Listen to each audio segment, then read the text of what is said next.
इस तरीके की ट्रेनें हाथ में लेकर रेल मंत्री महोदय ने उदाहरण दिया था और कहा था कि जब ये आपस में टकराएंगी तो इनसे पहले एक स्वदेशी कवच उत्पन्न हो जाएगा और पीछे की तरफ से ब्रेक लगेगा जिससे ट्रेन हादसा नहीं होगा। क्या हुआ? ब्रेक नहीं लगा पीछे से, तीन ट्रेन आपस में टकरा गई। कहां है आपके निक्कर वाले? क्यों नहीं आते आरएसएस वाले? क्यों नहीं आए बजरंग दल वाले? बताइए ना, कहां है आपके लोग? आपके लोग सिर्फ इस देश में हिंदू मुसलमान के लिए आगे आते हैं। ट्रेन हादसे की जिम्मेदारी कहां लेंगे और कौन लेगा? क्या मतलब होता है? सब तो आपदा में अफसर तराश रहे हैं। मोदी जी अलग फोटो डाल रहे हैं, इधर अश्विनी वैष्णव अलग फोटो डाल रहे हैं निकलते हुए पटरियों के नीचे से, जैसे सब लोग की जान इन्होंने ही बचाई है। आपकी सरकार के राज में हुआ, एक बार आपको याद होगा एक ट्रेन हादसा हुआ था लाल बहादुर शास्त्री जी के समय में। लाल बहादुर शास्त्री जी ने तुरंत इस्तीफा देने का काम किया। एक ट्रेन हादसा हुआ था बिहार के नीतीश कुमार जी के राज में, नीतीश कुमार ने तुरंत इस्तीफा देने का काम किया। एक हादसा जिसको आपने देखा कि नरेंद्र मोदी सरकार के राज में हुआ, तो क्या रेल मंत्री अश्विनी वैष्णव इस्तीफा देंगे? लेकिन इस्तीफे की तो कोई मांग ही नहीं कर रही है गोदी मीडिया। गोदी मीडिया को मोदी जी के तलवे चाटने से फुर्सत नहीं है भैया। गोदी मीडिया के पत्रकार यही बोलेंगे, क्या जरूरत थी? 40 डिग्री टेम्परेचर हो रहा है, अपने घर में बैठने से ये था, एसी में बैठते हवा खाते, रेलवे में सफर करने की जरूरत क्या थी? बिना बात के रेलवे में सफर कर रहे हैं। तो गोदी मीडिया उल्टा लोगों के ऊपर आरोप लगाने का काम कर सकता है।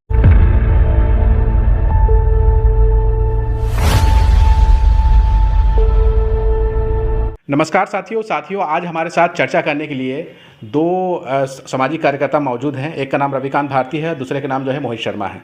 और आज जो हम बात करने वाले हैं बहुत ही संवेदनशील और दुखद विषय है कि उड़ीसा के बालेश्वर में तीन ट्रेन जो है आपस में टकरा गई और ये भारत के इतिहास का सबसे भीषण रेल हादसा रहा है, जिसके बाद वहाँ पर कई लोगों की जानें चली गई है। जो मौजूदा खबर सामने निकल कर आ रही है, 300 से ज़्यादा लोगों की जान चली गई है और करीब 1000 लोग जो हैं वो घायल हो चुके हैं। इसके ऊपर सामाजिक कार्यकर्ता रविकांत के भारती क्या सोचते हैं और दूसरी तरफ मोहित शर्मा क्या सोचते हैं, क्योंकि प्रधानमंत्री नरेंद्र मोदी जी वहाँ पहुँच गए हैं और जो भी घटनाक्रम है उस पर जो है हम बात करेंगे। मेरा अगला सवाल जो है वो मोहित शर्मा जी से है कि मोहित शर्मा जी, आप इस रेल हादसे को कैसे देख रहे हैं? क्योंकि कहा जा रहा है कि देश में जो है रामराज चल रहा है, मोदी जी का राज है और इतनी भीषण हादसा जिसमें इतने लोगों की जान चली गई, आप इसको कैसे देख रहे हैं? देखिए, सबसे पहले तो जिन तमाम लोगों की जान गई है, सबसे पहले तो मैं उनके प्रति अपनी संवेदनाएं व्यक्त करता हूं, सभी को श्रद्धांजलि अर्पित करने का काम करता हूं। और जो लोग अभी आपने देखा अस्पताल में भर्ती हैं, जो लोग घायल हुए हैं, मैं उन सभी लोगों के जल्द से स्वस्थ होने की कामना करता हूं। लेकिन दूसरी बात मैं आपको बता दूं, जिस तरीके से लगातार रेलवे का दिन प्रतिदिन किराया बढ़ाया गया, रेलवे को दिन प्रतिदिन आम जनता से छोड़कर ये रेलवे कहीं ना कहीं बड़े लोगों के हाथ में चली गई, रेलवे का प्राइवेटाइजेशन कर दिया। जब रेलवे का प्राइवेटाइजेशन कर दिया तो रेल मंत्री किस काम का, ये पहला सवाल पूछना चाहता हूं। दूसरी बात, ये जब इतना बड़ा रेल का हादसा हुआ था, ये हादसा आज से पहले कभी नहीं हुआ कि 3 ट्रेनें आपस में टकरा जाएंगी। ये पानी की बोतल आप देख रहे हैं, कुछ इस तरीके की ट्रेनें हाथ में लेकर रेल मंत्री महोदय ने उदाहरण दिया था और कहा था कि जब ये आपस में टकराएंगी तो इनसे पहले एक स्वदेशी कवच उत्पन्न हो जाएगा और पीछे की तरफ से ब्रेक लगेगा जिससे ट्रेन हादसा नहीं होगा। क्या हुआ? ब्रेक नहीं लगा पीछे से, तीन ट्रेन आपस में टकरा गई। तमाम सवाल खड़े होते हैं इन तमाम लोगों के ऊपर कि कैसे स्टेशन मास्टर क्या कर रहा था, तमाम रेलवे के अधिकारी क्या कर रहे थे कि एक ही जगह पर ऑन द स्पॉट 3 ट्रेनें आती हैं और आकर आपस में टकरा जाती हैं। आप जो 200 से ज्यादा जिन लोगों की जान गई है, किसी की माता जी चली गई, किसी के पिताजी चले गए, किसी का बेटा, किसी का भाई चला गया, आप वहां पे फोटो शूट करा रहे हैं, आप फोटो सेशन कर रहे हैं। शर्म नाम की कोई चीज बची है? नहीं बची है। यह सारी शर्म बेच के खा चुके हैं। क्या फोटो खिंचाना आप लोगों के लिए जरूरी है या पहले उन लोगों की मदद करना जरूरी है? आप कह रहे हैं कि नौजवान मदद कर रहे हैं, कहां है आपके निक्कर वाले? क्यों नहीं आते आरएसएस वाले? क्यों नहीं आए बजरंग दल वाले? बताइए ना, कहां है आपके लोग? आपके लोग सिर्फ इस देश में हिंदू मुसलमान के लिए आगे आते हैं। आज प्रधानमंत्री नरेंद्र मोदी जी जो जगह जगह ट्रेनों की बात कर रहे हैं, पहले आपने देखा कि वंदे भारत ट्रेन का कभी उद्घाटन में लगे रहते हैं, कभी किसी चीज के। आज ट्रेनों की स्थिति इतनी बदतर है कि ट्रेनों में पानी नहीं है, ट्रेनों का टिकट 4 गुना बढ़ गया है, लेकिन उसके बाद भी इस देश के अंदर लोगों की यानी यात्रियों की जान की कीमत नहीं बची है। यात्री अपने आप को सुरक्षित महसूस नहीं कर रहे हैं। और इसके बाद अगर गोदी मीडिया से पूछें तो गोदी मीडिया तो यही कहेगी। मैं आता हूं, आप सवाल पे आता हूं, गोदी मीडिया पे मैं आगे आऊंगा, लेकिन सबसे बड़ा सवाल ये उठ रहा है कि इस ट्रेन हादसे की जिम्मेदारी आखिर कौन लेगा? इस ट्रेन हादसे की जिम्मेदारी कहां लेंगे और कौन लेगा? क्या मतलब होता है? सब तो आपदा में अफसर तराश रहे हैं। मोदी जी अलग फोटो डाल रहे हैं, इधर अश्वनी वैष्णव अलग फोटो डाल रहे हैं निकलते हुए पटरियों के नीचे से, जैसे सब लोगों की जान इन्होंने ही बचाई है। आपकी सरकार के राज में हुआ, एक बार आपको याद होगा एक ट्रेन हादसा हुआ था लाल बहादुर शास्त्री जी के समय में। लाल बहादुर शास्त्री जी ने तुरंत इस्तीफा देने का काम किया। एक ट्रेन हादसा हुआ था बिहार के नीतीश कुमार जी के राज में, नीतीश कुमार ने तुरंत इस्तीफा देने का काम किया। एक हादसा जिसको आपने देखा कि नरेंद्र मोदी सरकार के राज में हुआ, तो क्या रेल मंत्री अश्वनी वैष्णव इस्तीफा देंगे? लेकिन इस्तीफे की तो कोई मांग ही नहीं कर रही है गोदी मीडिया। गोदी मीडिया को मोदी जी के तलवे चाटने से फुर्सत नहीं है भैया। हाँ। और दूसरी बात, लाल बहादुर शास्त्री के समय 160 लोग मरे थे, अभी 300 से ज्यादा लोग मरे हैं। अगर सर्वनाम की चीज होगी तो ये लोग तुरंत इस्तीफा देंगे, तुरंत प्रभाव से इस्तीफा देंगे। सबसे बड़ी बात मैं आपको बता दूं कि जिस लालू प्रसाद यादव पर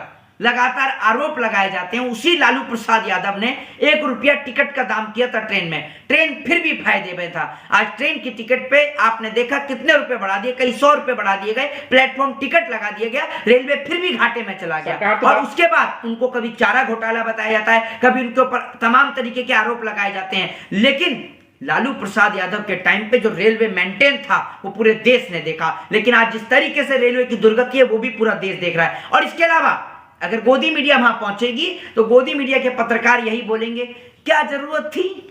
40 डिग्री टेम्परेचर हो रहा है, अपने घर में बैठना चाहिए था, एसी में बैठते, हवा खाते, रेलवे में सफर करने की जरूरत क्या थी? बिना बात की रेलवे में सफर कर रहे हैं। तो गोदी मीडिया उल्टा लोगों के ऊपर आरोप लगाने का काम कर सकती है, ये कर सकती है। और दूसरी बात ये, गोदी मीडिया इस्तीफे की मांग भी नहीं कर रही है, ना इस्तीफा पूछ रही। अगर विपक्ष की किसी राज्य में हुआ होता और विपक्ष का कोई रेल मंत्री होता तो अभी तक गोदी मीडिया खप्पर भरना शुरू कर देती, सड़कों पर लेट चुकी होती कि रेल मंत्री इस्तीफा दें, इस्तीफा दें, इस्तीफा दें। बीजेपी के नेताओं से ज्यादा गोदी मीडिया चिल्ला रही होती। लेकिन आज गोदी मीडिया के मुंह पर ताला लग गया है। वो ताला दलाली का है, वो ताला भाजपा के डर का है। और जब तक भाजपा के डर का वो ताला नहीं खुलेगा तब तक इस देश की मीडिया स्वतंत्र नहीं हो पाएगी। आप भाजपा सरकार के ऊपर आरोप कैसे लगा सकते हैं? क्योंकि यह हादसा तो उड़ीसा में हुआ ना, उड़ीसा में तो नवीन पटनायक जी की सरकार है। तो एक बात आप मुझे बताइए, नवीन पटनायक की सरकार है, रेल मंत्री कौन है?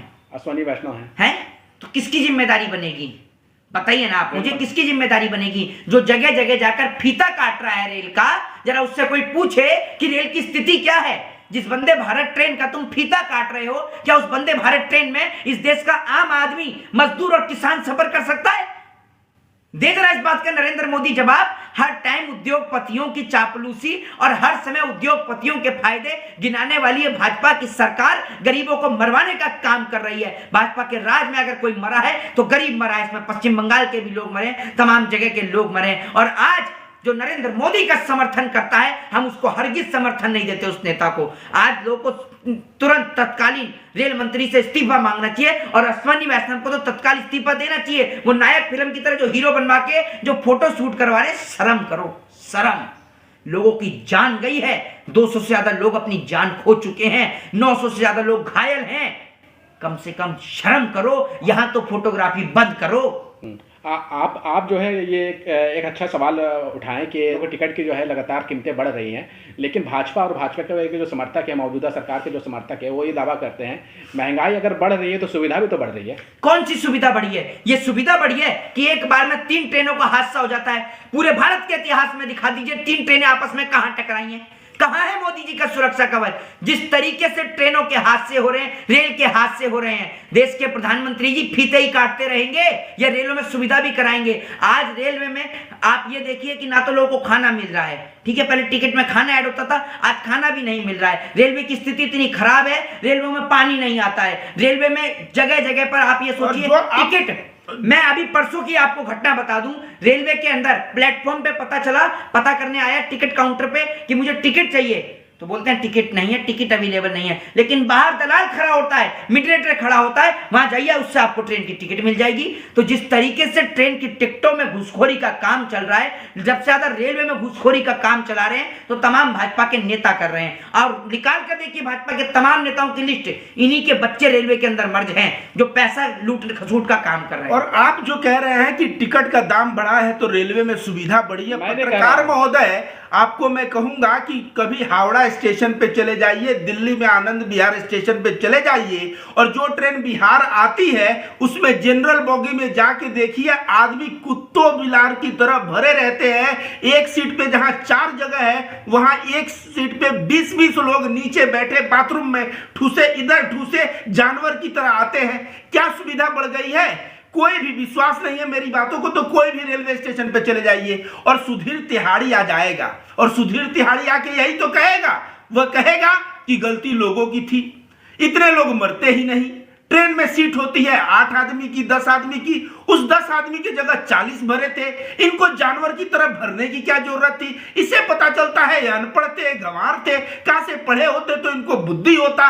कभी भी सुधीर तिहाड़ी रेलवे पे सरकार पे सवाल नहीं करेगा कि तुम जो है पैसा लेते हो तो एक आदमी को एक सीट सुनिश्चित क्यों नहीं करते, रेलवे की संख्या क्यों नहीं बढ़ाते, पटरियों की संख्या क्यों नहीं बढ़ाते। इस बात पे गोदी मीडिया और सुधीर तिहाड़ी चर्चा नहीं करेंगे। और दोषारोपण जिस तरह मोरबी में पुल गिरा था तो हो गया था कि लोगों का दोष था, उसी तरह आप देखिएगा, मैं लिख के देता हूं, आज शाम तक आएगा कि लोग जो है स्वयं जिम्मेदार थे, वे लोग भेड़ बकरियों की तरह जबरदस्ती भर गए थे उसमें। अभी जो है इस हादसे के बाद इस हादसे के बाद प्रधानमंत्री नरेंद्र मोदी जी खुद स्वयं वहां उड़ीसा पहुंचे हैं और घायलों से मिले हैं, और उसके बाद उन्होंने कहा है कि दोषियों पर सख्त कार्रवाई होगी। जो भी कौन है दोषी? कौन है दोषी? बताइए आप मुझे, कौन दोषी है? आपके रेल मंत्री क्या करते हैं जरा ये तो बताइए। आपकी पार्टी के नेता विधानसभा में पोर्न वीडियो देखते रहते हैं, वो आपको नहीं दिखता है? दोषियों पर सख्त कार्रवाई होगी। आप क्या करेंगे? नहीं, आप क्या करेंगे? एसआईटी गठित कर देंगे, वो जांच बनती रहेगी, जांच होती रहेगी, पता ही नहीं चलेगा नतीजे कब आएंगे। आप रेलवे के अंदर लोगों की जान चली गई, लोगों की जान की कीमत आप मुआवजे से लगाते हैं, पैसे से लगाते हैं। अगर उसी रेल के अंदर किसी नेता का बेटा होता तो क्या उसकी जान की कीमत पैसे से लगाई जाती? जांच करेंगे। आप क्या जांच करेंगे? आप कोई जांच नहीं करा पाए। आप पहलवानों के लिए जांच नहीं करा पाए। आपने पहलवानों के लिए तो टीम गठित करी थी, क्या वो उन जांचों का? आपकी सरकार में सारी जांचें झूठ हैं। आप सिर्फ लोगों के साथ में दोगला चरित्र खेलने का काम करते हैं, हिंदू मुसलमान की राजनीति करते हैं। बंद करिए दर की घटिया राजनीति और फोटोग्राफी करवाना बंद करिए। लोगों के मरे पर फोटो खिंचाते हैं, शर्म आनी चाहिए आपको। और इस गंदी राजनीति से कम आपको बाहर निकलना चाहिए। आप 24 घंटे आरोप प्रत्यारोपण की राजनीति, देश को बेहतर करने के लिए कभी नहीं सोचते। आप 24 घंटे बस ये सोचते हैं कैसे करके उद्योगपतियों को आगे बढ़ाऊं, कैसे उनको काम को भला करूं। रेलवे का आपने दुर्गति कर दी, रेलवे का बुरा हाल कर दिया, और जिसने रेलवे का अच्छा हाल किया उसको जेल की सजा दे दी। जेल की सजा इसलिए दे दी क्योंकि वो आपकी पार्टी में सरेंडर नहीं हुआ। आपकी पार्टी में कोई सरेंडर हो जाए तो दूध को धुला हो जाए। आपने मीडिया खरीद दी इस देश में, पत्रकार खरीद दिए, अखबार खरीद दिए हैं। आप क्या चाहते हैं इस देश के अंदर? आपने सब चीज तो बेईमानी से खत्म कर दी इस देश में। मेरा अगला सवाल यह है कि आप जो है मौजूदा भाजपा सरकार पे इतना भड़क रहे, क्या इससे पहले जो है रेल दुर्घटना नहीं हुई पिछली सरकारों में? इसके पहले रेल दुर्घटना हुई और आज भी रेल दुर्घटना हो रही है, तो राम राज्य का फायदा क्या है? अगर राम राज्य है और राम राज्य में भी इस तरह की दुर्घटनाएं होंगी तो नहीं चाहिए भाई ऐसा राम राज्य। इससे तो बढ़िया लाल बहादुर शास्त्री के समय कांग्रेस की सरकार थी कि लाल बहादुर शास्त्री ने 160 लोगों के मौत पे रेलवे से इस्तीफा दे दिया, मंत्रालय से नीतीश कुमार ने इस्तीफा दे दिया। तो राम राज्य के परिचायक वे लोग हैं, राम राज्य के परिचायक ये हैं कि मेरे से गलती हुई और जो है वो नहीं संभला तो मैंने इस्तीफा देके अपने गलती को माना। आज एक ऐसा राम राज्य है कि एक्सीडेंट भी हो जा रहा है, नायक की तरह लोग निकल भी रहे हैं, थोड़ा सा शर्म नहीं है, न इस्तीफा दे रहे हैं। इस तरह भाई बरगलाने की बात करें, पहले हुआ करती थी तो अब भी होगी। तो हम पहले के सरकारों को वोट ना दें, हम क्यों दें इनको वोट? हिंदू राष्ट्र के नाम पे केवल बरगलाने का काम है, विकास का काम जीरो है। कहां गया आखिर कवच? जिस तरह 2 करोड़ रोजगार नहीं मिले, जिस तरह इतना जो है बेरोजगारी रहा, सारे के सारे वादे खोखले जा रहे हैं, कहीं कवच भी खोखले में तो नहीं चला गया? ये जो है केवल बातचीत से बड़ा बड़ा भौकाल टाइट करना, इससे देश नहीं चलता है। देश चलता है वास्तविकता से, और भारतीय जनता पार्टी की जो नीतियां हैं वह जो है वास्तविकता से लाखों कोस दूर है। और यही परिणाम है कि 1 नहीं 2 नहीं 3 ट्रेनों का एक्सीडेंट हो जाता है इस सरकार में। साथियों, ये थे रविकांत भारती जी और मोहित शर्मा जिनसे हमने बात किया इस दुखद दर्दनाक घटना के ऊपर। इन्होंने अपना रोष जाहिर किया मौजूदा सरकार के ऊपर। आपका इस वीडियो के ऊपर क्या कहना है, कमेंट करके अपनी राय जरूर बताइएगा। अगर आपको वीडियो अच्छी लगी है तो ज़्यादा से ज़्यादा शेयर करिएगा।